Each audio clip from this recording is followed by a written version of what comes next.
Virakatali na turanga marama dharubo na ngonele awa ke muni na sulsuli na ndotali na ngauna ni nonda mai viwese na vosi ni kalau ka ulutanga tiko ni nonda rongo I tukutuku sai kwa menda kune vata ke karisto dona ngauna mbole ve kanda na tamata nda sambula ni oito ni ngauna ngo sai kwa na nonda kune vata tiko ke na ngoni turango chisu karisto ena venga ona kede sa vambula sal vaka mbula sakatali tu yani ve kemuni ena ve bonua ni ndu isama tu maikina ena nonda bonolo maningo viti ena sana etini kabani nonda bonua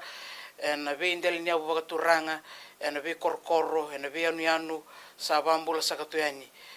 ve kemuni talangana tiko ena bononi nonda ve korro bakaka sa vambula tu yani ve kemuni vakakina ve kemuni na wekango ni tu mai na ve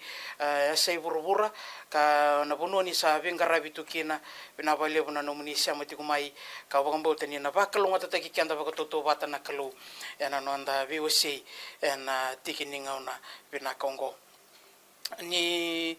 mbera ni ndategabu menda reda na nonda tukutuku ena ndo maka menda na lulunda menda ngaraba na kalu ena masu binakasabale buturanga na ni mami kalu na nomuni kautiki mami bata sakatali mai meki mami mai rongoda na nomuni bosa na bale buturanga na nomuni yalo tambo sa tiko bata ke mami tiko bata ke ira era rongo era sar tiko mai ena ponuan duindu idaba na ngauna duindu idaba ke mami na saraba ke na karongoda ni tukutukungo pambota na kalu ni na okeke mami na velu taki ni nomuni yalo tambo na vale buturanga na nomuni santo rongoda na ni mami masu lako duruma bata ke mami na bagana nanu bagayalo ke mami na veo sekina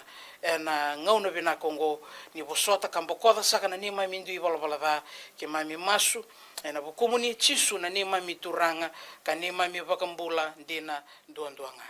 amen kune vata ke karisto enda sa vital no tikumai turanga ken marama dorobo ken ngonelawa ena vida na ulutanga bimbi sai kwa na nonda reda na vibolvoluti ado tiko na nonda mbula na tamata tambu sakayani ena nonda mbula bagayango ken mbula bagayalo saru imbimbi kina na nonda bakatule wata ka binaka na ve indingi na nonda ve da wikalao na nonda bakatule wa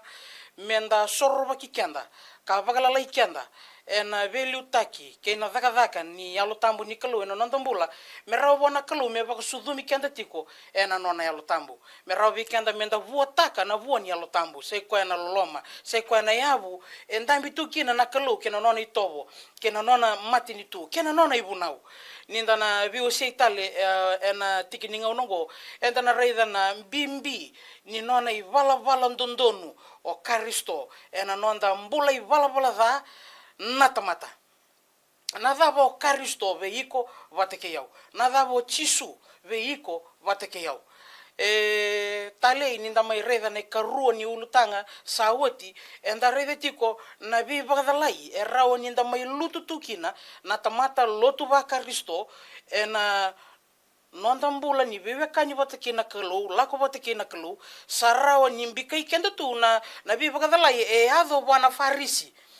na ngauna elai masu kino kwa ena vika elai dhauraka kwa na nona ngangani masu ya baka yabuta kitunga vikoya go sandona itukutuku mbimbi vikenda na lubi ni kalu enda barongo ke merao ni buke kenda na kalu ni sianga ni ndona ka etu vikenda merao vikenda menda baka ndonu ikina na bwana kalu ena na katoli ni nonda ulutanga sai kwa na vala ndondonu I karisto siana ka endo bakatoka ibabalangi the righteousness of Christ na yalo ndondonu I karisto ninda tikabutaga na itukutungo ongandreba menda lako bata na pol ni Matthew ena wasi lima na tikine walu Matthew ena wasi lima tikine walu e bakaritaka sakalunga ta ko ira sa yalo sabsaba nirna raida na kalu sa kalungata ko ira sa yalo sabsaba nira na raida naklu endua na condition e bagarita ke keno ngani turango chisu o bambo teninda kilapa na Matthew na waselima e bola itukutuku takana viva kalungata take da buto chisu sana ka endo bakato kaina be attitudes en dua beira ka dhabunganga taga na ngoni turango chisu ni sakalungata ko ira sa yalo sabsava nira na raida nakalu endona condition e solei ke na ngoni turango chisu karisto ve ira ke de ravena kata mera raida nakalu endondonu mera yalo sabsava Vagarita ka weekend na karoni no anda tikina na mai viu na wase lima ninda toso vagalele liu na tikine vasanga bulkawalu mai viu na wase lima tikine vasanga bulkawalu varita ka o ko mondo ngai vinaka sara me vakasa vinaka sara na tamamundo sa tiko mai lo malangi ke vaka enda raida na itukutuku ngo na tikini bolo tambungo ena kena babalangi na vinaka sara tukuni tukuna na kena babalangi perfect. You must be perfect like your father in heaven is perfect.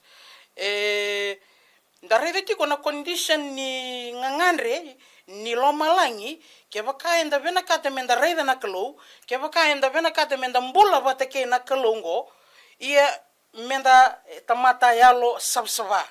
menda vinaka sara perfect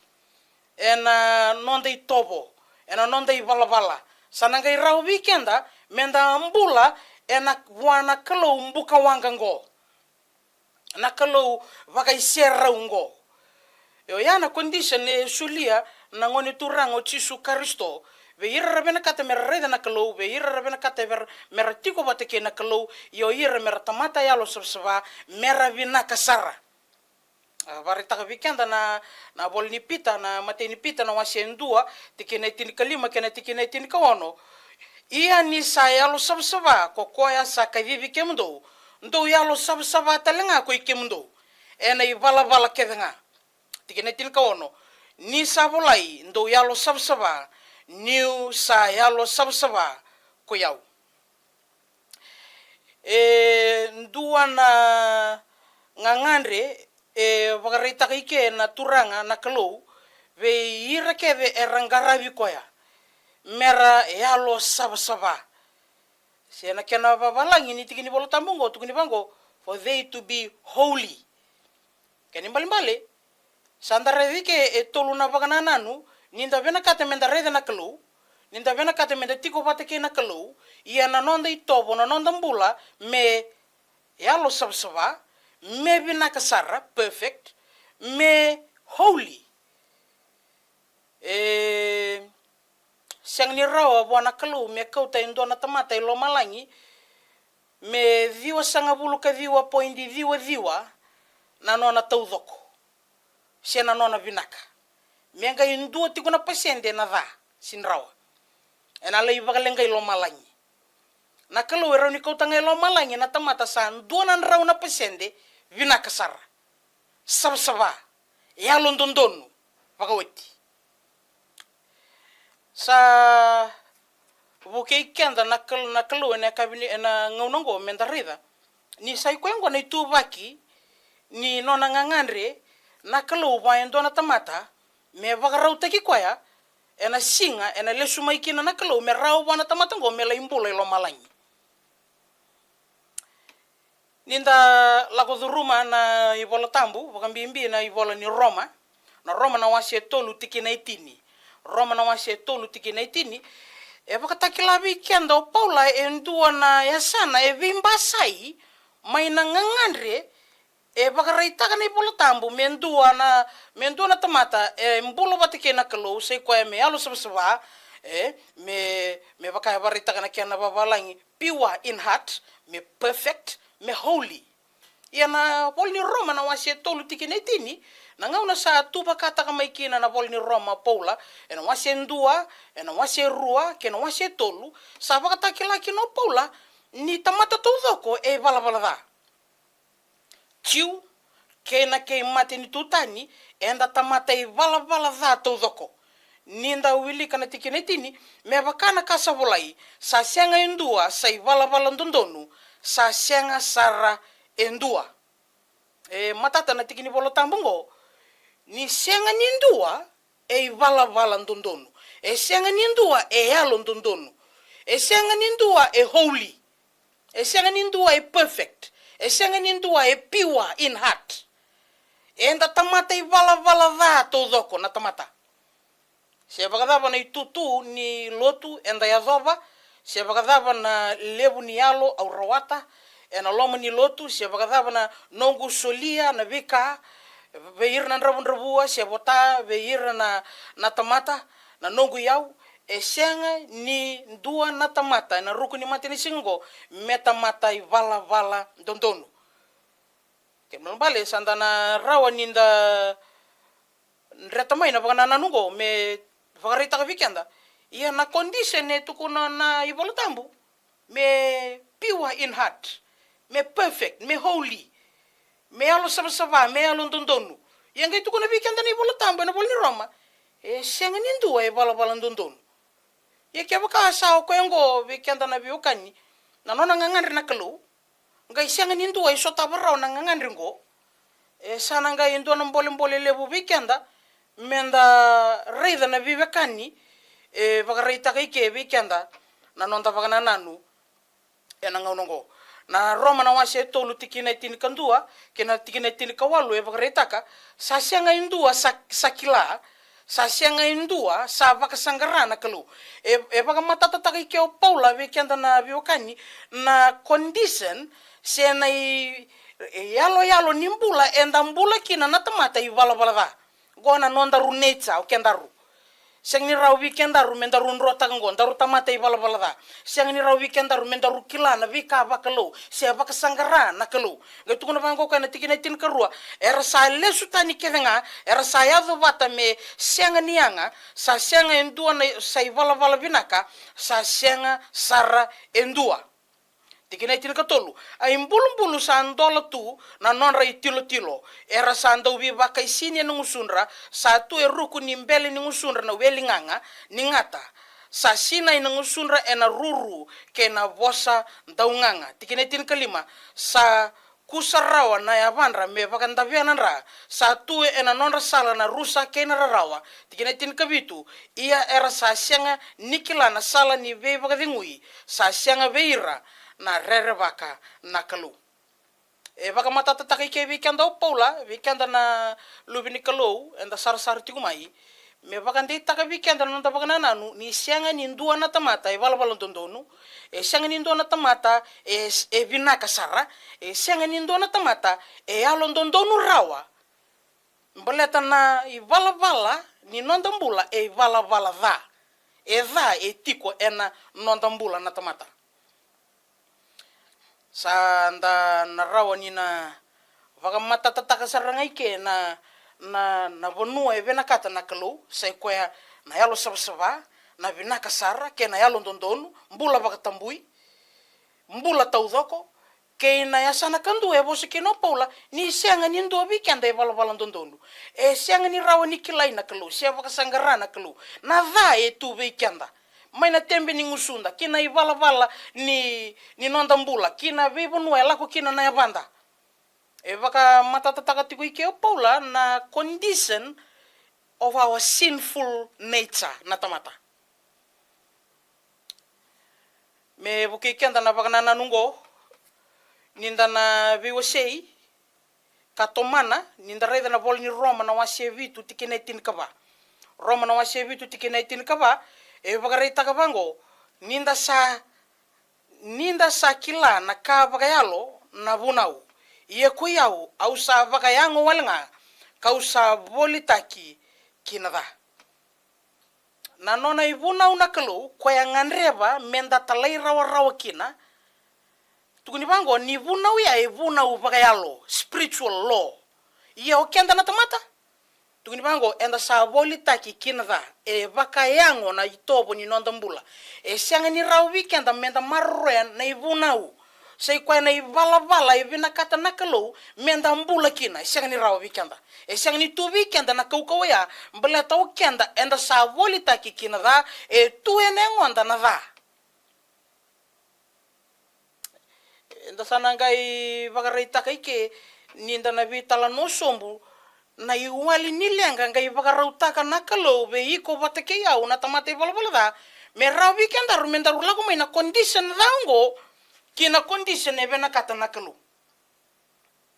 Balata vungana ngauna turanga kena marama dorobo kena wanelawa enda ngarabi kalu enda masu enda laku lotu enda langsere enda rongo ibunau vungana ngauna nonda mbula ni lotu enda mbula tunga na condition ni mbula ibala da kasianga ni serau weekend menda tokitaki kina condition vina kata na kalu sai kwa na mbula sabsaba tau zoko vina kasara baka tambui dona ririko tiwukina balata kia baka isianga o kenda o hiko bataki yau endaru na yadu tunga mendaru ndua na leni lotu baka risto ndaru taratu nga baka mamanda na dhaka ni nona vi baka mbulai o karisto we hiko bataki yau ya ninda tomana na biwasei ninda lako ena roma na wase vitu tikina itini ka vitu asa sianga niko yaundina sakitaka adhanga satiko viyau na vai tiko veiko batake yau ko siang ni raw kina ve kendaru mendaru bagaidor nei bala sena dhaka vinaka ko yanganreba na ivuna unikalo mendaru mbula kina siang ni raw tiko ve kendaru mbaleta na va ko tiko ena nonda rumbula tikine tin kawalu roma na wasebitu tikine tin kawalu ni usakila sa siang sar ni tiko ve yau ena nogo itoba bagayango ndona kabinaka ni sa tiko ngawe yau na vina kata na kabinaka ia na kaukawa meu kita kakina kau sa senga ni kunea sa andua na mbole lebu sa andua na ndrendre lebu enda raida ni vina kata na kalau menda vinaka ni vina kata na kalau menda mbula tau dhoko ni vina kata na kalau menda mbula enambula ndondonu ia ngai tukuna bikenda na ibola tambu ni siang ni rawa ninda tamata I vala dhatu dhoko enda sianga ni adhoba na kai baka roko tekikina na kalau sanga tukuna televikenda ni bola tambu ninda vena kata menda dhakaba na kabinaka sianga bikenda na kauko ambeleta na dha tu weekenda sianga ni raw weekenda ambeleta na buku ni nonda I vala dha kune weekenda ke baka taltala sa vena kata na kalau demand taka na kalau meu pure in heart, holy, meu perfect. Ya nakalo ngai demand tak cukup ya wento nakau siang ni rauni sulia buat nakalo. It's impossible to give something that is required by God. Ngai siang abiau, siang abiko. Rada na kaya bakareta kana Roma na wasebi tu tikina rosanga bulu kina rosanga bulu katolu. Ya kia bakakau sa kita kana kakau sa siang ni binakata. Sanga isianga niko yaundina kakitaka na vanga sa tiko veyau. Ia kausa kuneki na endona bunau sa tiko kina veyau na va niu sa via kitaka na vinaka. Niu sa vinaka ta na bunau nikolo ena lomangundina. Ia kausa kunia endota ni na bunau ena viti kingu. Rau sa vivala ke na bunau sa tu ena lomangu. Asa vaka mbombulo takiau kina bunau ni dha. O koe sa tiko ena vei tikingu siang ni rawani ndona kavinaka enda rawani produce taka na tamata dha produce taka nga na ivala dha ko vei vala ke na ivunau vakayalo ko na ivunau enda reda nonde ulutanga sawati vinaka endondonu sabsava vakayalo ngai siang ni raw weekend na tamata menda vuota kamai vakate kikenda na ivala ko ngandreba na kalau menda sotava kina na ivunau na ivala vinaka ni ivunau ya talanga na mbol ni paula ni ngandreba tiko ko me vakayador na vikabinaka vakayador na bimbasai nika ngandreba na kalau au bakambota ni ko endo na mbol levo weekend na tamata lutu vakaristo ni ndanda ukune vakalevu ninda ngandreba menda baka dor na vikabinaka menda mbuta na kava ye bungana ngau nda ndo rida ninda ndo baka dor tunga na kava enda ndo sianga ni binaka te menda ndo baka dor sai kwengo na yalo ndina tu baki ni mbul ni tamate volvola da kabena kata naklo mesulia weekend na iwali ni lenga da ngai rida kapitalo nokina merawa ni ndala ko mai na yabu ni nona viva ndo nui naklo ena ivala ni luvena o tisu karisto ninda reda na Roma na wase walu tikine ono kena vitu ninda sereka tale baka rambai lebu na itukutungo ni sabuni mate na ngandreva ni tobo baka yango ia sabuni mbula kena baka vengu na ngandreva ni tobo baka yalo ia ni sabi medaki na tobo baka yango kena kelu ni sa sianga ni baka rongoda na buna unikelu ia sandrendre sara me baka kina na itobo baka yango ko embula chikungori ko embula chikungoendre ni muria na ivuna unikeluendre me kune batake na kelu na itobo ni mbula baka yango ibala bala da sataka vikenda tu na tamata enangandre bana kelu me visa utaka enangandre bana kelu me baka dhora indona visa u enanonda mbula me rawa ni kauti kenda mai na itobo da kina itobo binaka na ibala ni mbulungo turanga kena marama dorbo kena ngonelao endare da ke baka enda bagi tobo teki kenda tunga na itobo baka yango me baka ni matai ni ultanga na setara na itobo baka yango ena kauta mai vikenda na rusa kena mate na ngandreva na itobo baka yalo ko e baka sudumi kina nakalo e kauta mai na baka vengu kena mbula na itobo baka yango e vei medaki wate kena ivuna unikalo ka sianga ni rawa ni kune na itobo baka yango menda umuria se talai rawa se dakawa na ka vinaka membaleta na ivuna romana wasia walu tikine walu ia ko ira era sa itobo baka yango era sa sianga ni dakawa rawa na ka e vinaka wana kalu mbimbi menda toka ruota katal na tikini bola tambungo balata sai kwa sarngango na usutu se na condition menda liada na tamata mo liada me rawi kenda rumenda rubakila na mbimbi ni tukutukungo ni sianga ni ndona kabina kai chikungori e sini ndona kabina kai chikungo me rawi kina bikenda rumenda rubuota kana kai ngandreva nakalu radana romana wasi walu tikine walu ia ko ira era sai tobo bakayango era sa siangni da kabarao naka ebinaka wana kalu rau siangni beiriti na tobo bakayango ke na kalu e singi rawani buataka na buani mbula ibinaka na kalu sai ko na yalo saba sai ko na binaka sara sai ko na yalo ndondonu siangni raw e singi raw mandanga buani tobo bakayango memoria na ibuna unikalu e sin raw mandanga ni buana itobo baka yango me kune watake na kalumbela te ni raw vi me vaki gona bonua turanga kena marama mendaru sa teke bu liada o kendaru kena boswa balangi realize mendaru sa teke bu mendaru liada nonda rumbula nindaru ngandreba baka lebu nakalo eno nonda rulako kambula ena bisinga radana nindale subatale na maviu na wase lima etiko kina na nona sereka o chisu na condition ni nona ibuna we na sini ul ni bonongo ni nonda condition na tamata ibalabala da menda tega buliavi kenda menda baka nrabu ataki kenda na ngau nenda sabaki laki na nonda nrabu sananga itega bu menda metandola na matanda kena vi baka rautaki ni lomalangi veiko batake yau mavi una waseli matiki netolu sakalunga tako ira sayalo malumumu kena babalangi tukuna bango poor in spirit me adoba na ngauna nawe kangu turanga kina marama dorbo kena nganeleo nindo rubakila na nonda runrabua vakayalo na nonda rutawa yanga na nonda rusianga ni rawata indona ka me vakambulai kendaru se me vukei kendaru kina condition evena kata lo malangi me adoba na ngauna ndaru sa tandola kina na matandaru eno nonda runrabua vakayalo mendaru vakayalo molu mutaki kendaru tukuna bi kendaru ne bola tambu ni sa nonra na matini tu vakalo malangi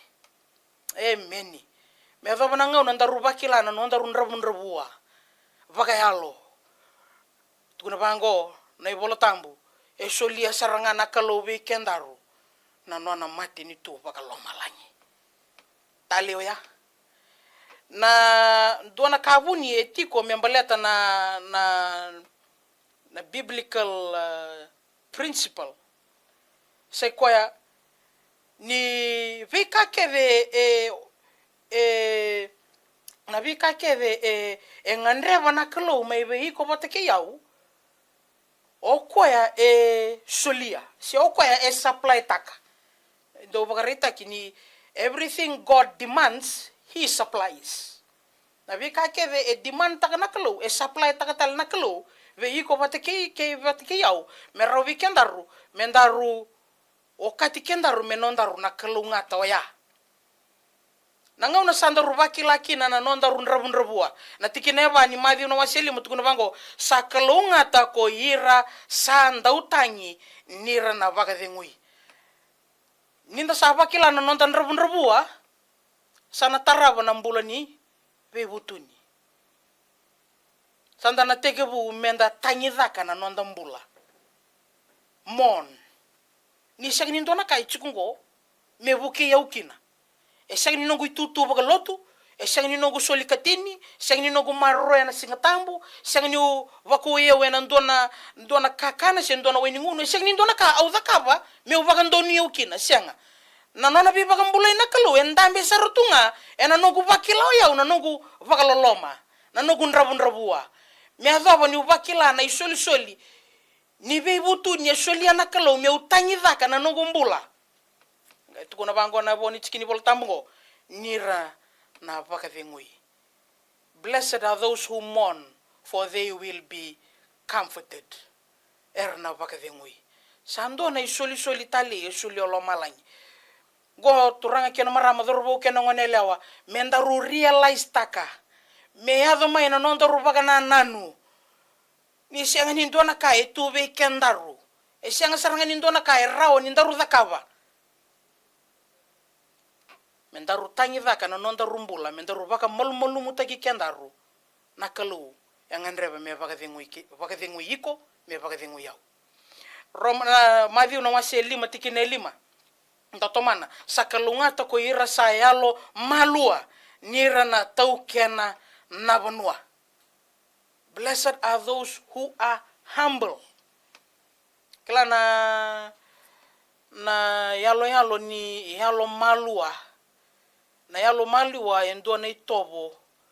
eno na isoli nakalu. Me adhaba na ngau nandaru baka molu mutaki kendaru kina ni ndaru bakilan nandaru ndrabua na nandaru tanyi na nandaru yalo malua humble go isoli kede nikalu. Me rawa ni nda taukena na banua sa baka rautaka nakalu. Sando na itukutuku e vina kata nakalo me nda vaga ya butaki kina mbaleta maina nonda ndrabundrabua maina nonda tangi maina nonda yalo malua nakalo vina kata me vaga vingui kenda nakalo vina kata me sulevi kenda na nona matini tu nakalo vina kata me taukena na vanua go kede na isoli nikalo ve iko batake yau mendaru mai vakila walenga ni sianga nindona ka erau nindaru buke kendaru kina nindareda na madhi no maseli matike neono sakalunga to ko ira savia via kania ka via ngunu bana ibala ndondonu nira na vaka mamau taki o satali me dhova na ngauna enda vakila ndalia vikenda ninda ndrabundrabua meni sana ngai vakarita ka vikenda nakalo ni nonda na mateni tu vakalo malangi. Me adhaba na ngauna enda tangi ena vaka vingui kenda nakalu. Me vakarita ka vikenda na nonda vivutuni, nonda saumaki. Me adhaba na ngauna vakarita kikina nonda yalo malua, menda taukena na vanua. Sangai tukuna vikenda na tikini bola tambungo. Me adhaba na ngauna mosa tekevu vakila moliava nyo via kana, nyo via ngunu. Tukuna vango na vikenda na ibola tambu nakalu. Ena ngai vaka mamau teki ko ena nona I vala ndondonu. Meni. Turanga kena marama. Dorobo kena ngonelewa. Go na vanua e maisiama kina na loloma kena dhaka ni nona vi vaka mbula inakalo vi iko batake yau. Ni nonda rubakila na nonda ru ndrabundrabua, nonda ru lubai wale, nonda ru matamboko. Ni sianga vi kenda runaka. Yo lomalanya supply takatudoko viko. Sulia ko biko, sulia wale ko biko na nona matini tu, sulia ko biko na pagavengu, sulia biko ko na bonua, gitu kuni bango na ngau ni ko via kana kina via ngunu. Tukuni bango ko na ke ba mamau teki ko tale na nona ibala ndondon. Sai ko na ibala ko endarungan reba mendaru toso mai kina na condition nimbula ibalabala kina condition e vina kata nakalu kina yabu nimbula ndarumbula tu kina ibalabala lenga matamboko ndrabundrabua tanyi kina ibalabala nimbula ko e vivakani vivakangunu bikina na ibalabala ndondonu nikalu wambote ni na buke kenda na itukutukungo menda lia vikenda lia da nondambula kya baka sa baka yamba kimbeka na nondolotu sa baka yamba kina nogo baka tutu baka lotu tendo na kalo bena kata me baka na numikenda sena ya budaba ikonda mbitsuku kina ya budaba imbilingi kutu na no mubingarabi wate kina kalo buguna ngona sa me baka ta kan no lenga lusafa sa sanga ni ndare tsuku na kalo sanda teke bu menda re vikenda tikunga kena vika vinaka viau goturanga kena marama ninda lesuva na itukutukungo me baga matata taka vikenda na ivala vala ndondonu ko evi baga mamauta kikina nakalu sei ko na ivala vala ndondonu Jesu Kristo enamborre baga yala lo vikenda na itukutungo ninda baya butaka na Roma na wase walu na tikina endua kina tolu o koyongo era sa sianga kina nile wai medun rubi ko ira era sa tu vata ke Kristo Jesu era sa sianga ni muriti ko na itobo bayango era sa murianga na yalo tambu ni sa sereki yau mai na ivuna unidha ke na mate na vuna uni yalo nimbula ve Kristo Jesu ia ni sa sianga ni rawa ke na ivuna ni sa molmolu me na buku ni tobo bagayango sanga ile wana kalo me matina da ena yango ni sa talana luvena ena itobo ni yango sa tukina na da ka me soro ni vala da na iwali ni nonda lenga na tamata vala da menda tu vata ke Kristo menda kune vata ke Kristo menda sureti Kristo ena nonda mbula bla te bagarita ka vikenda na tingini bula tamungo na Roma na wase walu tikine ndua sianga ni radun rubi merlewa yoira era kune era tu vata ke Kristo Jesu bala to Jesu sama isotavo kwa na ivala vinaka ni bunau na ivala dondonu ni bunau o Jesu na nonda ka kevenga ndareda na bol ni Jeremia ni nda tegebu sereka shodhe o Jesu ve iko batke yau ena ulu tangango na ivala dondonu I Jesu Kristo Jeremia na wase rusanga bulu katolu tikina lima kena tikine ono tukuna vikenda reda sakaya ko choba ena yado na ngauna kauna vaka tumbura kina vete vita endua na dhoke yalo dondonu ia na lewa endona tui ka vaka yado ena ia kokoya na lewa ke na vaka dondonu eburubura ena nona ngauna erna mbula erna vaka mbula ikina na chuta ia ko ira na Israeli erna tiko vinaka ia ongo na yadhana ena vaka tokai kina ko chiova na nonda yalo dondonu bosi tiko ikena kalo ni na vaka tumbura endona dhoke yalo dondonu rifo tiko ike na itukutukungo membaleta nakalo yalo dondonu nakalo na nomu yalo dondonu nakalo na nongu yalo dondonu o Jesu Kristo na nonda kalo nomu yalo dondonu nongu yalo dondonu sa profesai tegi tu mai ve Jeremia ve irna Israeli nio kwea na nonda yalo dondonu nina vaka tumbura nakalo ninda reda na tikine na Jeremia na wase tolu sanga bulu katolu ninda reda na Jeremia tolu sanga bulu katolu tikine tin kalima kena tikine tin kaono sa mai vinda se mai vaka mboroya vaka yalo ikeo Jeremia ni sa sianga walanga ni alon dondonu nakalo sarama vaka toka itelanga na Israeli mera alon dondonu ena buku nikalo tikine tin kalima vaka retaka ena veisinga koya kena ngauna koya kauna vaka tumbura kena veite vita na dhoke alon dondonu ia ena dhakava kokoya na lewan dondonu kena dhaka dondonu ena vanua ena veisinga koya ena vaka mbula iko chuta ia ko Jerusalemi ena tiko vinaka ia ngona yadha ena vaka toka ikina ko Jehova na nonda yalon dondonu sama yalon dondonu na nakalo na nona yalon dondonu nakalo sama vaka toka italanga ve Israeli me sama yalon dondonu talanga o Israeli na itukutungo profesai tekitiku membaleta na Mesaya na dhoke yalo ndondonu kwa na mai vakatumbura na kalu na meseia o Chisu Karisto na nona yalo ndondonu o Chisu saya do telenga menda ruma yalo ndondonu kena na Israeli vaka yalo o iko vateke yau sanda ruma ikunia na yalo ndondonu ngo nyoko ya sama inonda rui vala ndondonu me mai umbia na dha me mai umbia na ngangandre dha na itobo vaka yango o Chisu Karisto una nonda ru mbole na turanga marama dorobo na ngonelawa daru saravani tukutungo nonda ru mbole menda ru kune vata ke Chisu eno venga no kene mbele to Chisu na nomu ya londondonu na nongu ya londondonu choni na wase tinikava na tikine ono choni na wase tinikava na tikine ono o Chisu esanga walanga ni nomu ya londondonu e nongu ya londondonu ronga dana kai bagarita kana tikini bolo tambongo vose tiko Chisu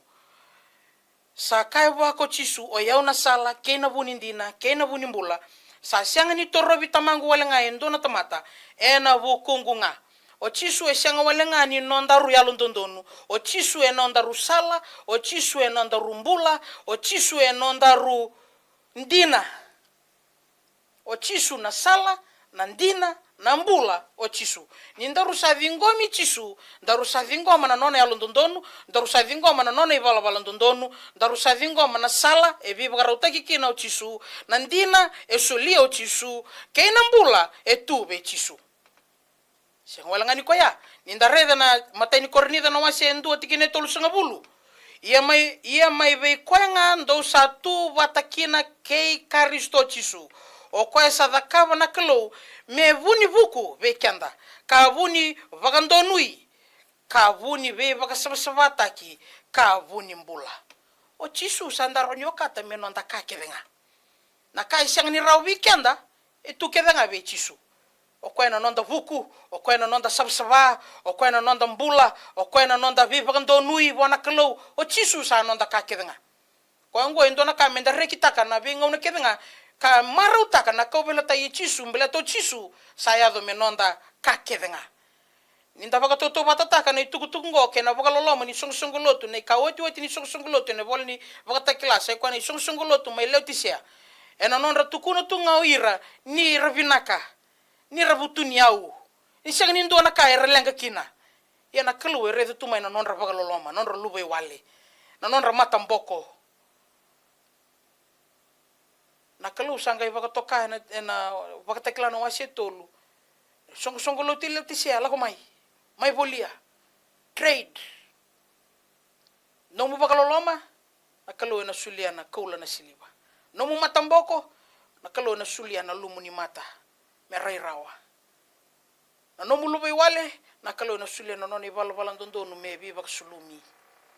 na katodo ko e vakarauta na kalu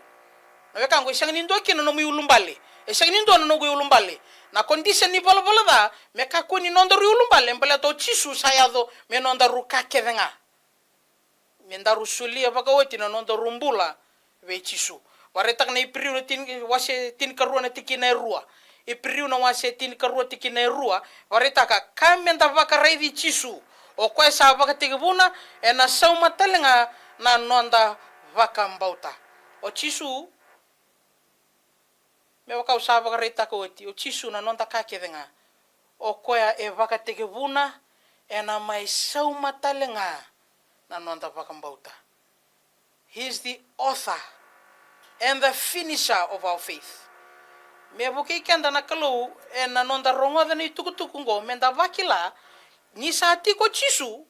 sati ko bi ko na ka kevenga e ngandreva na kalu satu talenga bi ko na isoli ni mbula ta mundu bela te vagarita ka vikenda no mate ni choni no maselima ena tikine tin kandua kena tikine tin karua ongonga na itukutuku ni sa sulia vikenda na kalo na mbula ta mundu ya na mbulongo satu bwana luvena o kwa satu bwana luvena satu be kwa na mbula o kwa sa senga ni tu bwana luve niklo sa senga ni tuwa na mbula na kai rau ni ndava kutoka na chikini bolo tambongo ni sa ndua tubi kwa yo Chisu sa tubi kwa na mbula ni ndua sa tubi kwa yo Chisu sa tubi kwa na ivala ndondonu kwa dimanta kana kalo ni ndua sa tubi kwa yo Chisu sa tubi kwa na kakevenga evena kata nakalo karuni kornida na wase walu tikine viwa karuni kornida na wase walu tikine viwa ninda usakilana loloma ninonda turanga ko Chisu Kristo ninda sabutunia uko ni sabutunia uko koya ia sayado men rabun rabua ena buku mundo butunia umai ena buku ni nona rabun rabua na nonda rabun rabua sama ibaga butunia utaki kenda Chisu sarau kina vi kenda menda baga tokai menda lube nikalo nanda wilika bagalebe na bol ni Paula na baga nananu that we have been adopted as sons and daughters of God through Jesus. Sama ibaga tokai kenda Chisu menda tadina kamenda baka taukeni ka baka mata buvale na buvale lebu nikalo klao Chisu turanga kena marama sianga walenga ni nonda butuniau o Chisu telenga sama inonda rabun rabua na nonda rabun rabua sama isota weekend kino Chisu mera weekend menda butuniau o kwa sama ndaro kwa na nonda rabun rabua ken malmale o Chisu sa nonda ka kedenga nyokenda sama ibutuniau na bukuna o kwa telenga na nonda rabun rabua sama ibaka sulumi ko ikina inda reda na bagana nanungo ena karuni ena kolosa na wase endua na tikinetini kaviwa ninda reda na bagana nanungo ena kolosa na wase endua tikinetini kaviwa ni savina kati mesina ikokoya ena ka kedenga tikinetolu o kwa sambini tu bwana yau kedenga ni vuku keina yalo matua na kakeve ni lomalangi na kakeve sina ikina na itutu bakalo ena vuku Chisu Kristo sa available talitunga ve iko bateke yau sa solia talitunga na kalo mendaru bake yau kina ninda reda na kolosa na wase rua tikine diwa kine tini ni sa tiko na ngona na kakeve nga sa sina ikina na kalo o Chisu ni sa tiko Chisu na kakeve nga sina ikina na kalo sa tutelenga bona tamata sa vingomi Chisu tikinetini ian do sabutu ni kak ian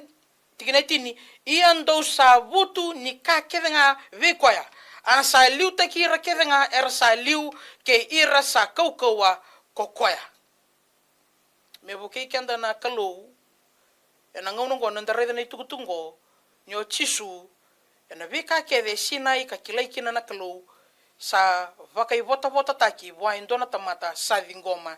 na turango Chisu Kristo kolosa na wase endua tikine rosa ngabul kabitu e baritaka ni sabina katana kalo me baka takilabe irna kena baka indina kena tale ni kabunyongo ena kenra mali ona be matini tu ongori na Kristo ena lomamundo na vuni kena nuitaki na kalungata hope of glory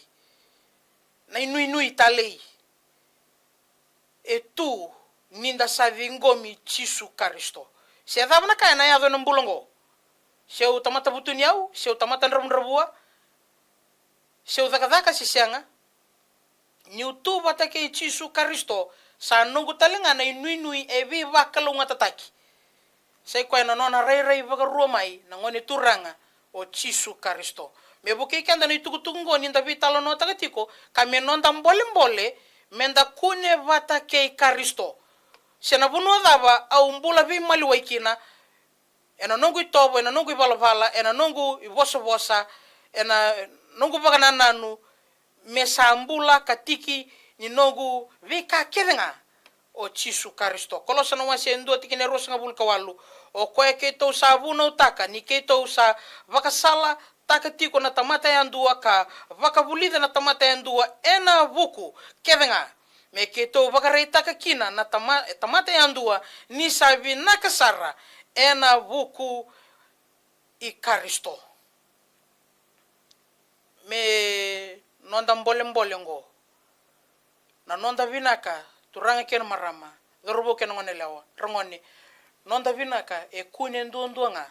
yana buna erto mbole matikina na apostolo e mbole matikina o Paula belate nikila kwa ni siangatal nindu na buni nona vinaka siangatal nindu na nona buni nganga siangatal nindu na nona buni alondondonu vala ndondonu ni nona tamata da ni nonda ruta mata o Chisu Kristo ndondoanga ninda vitala notaka na ndina tale yongo veiko bateke iau.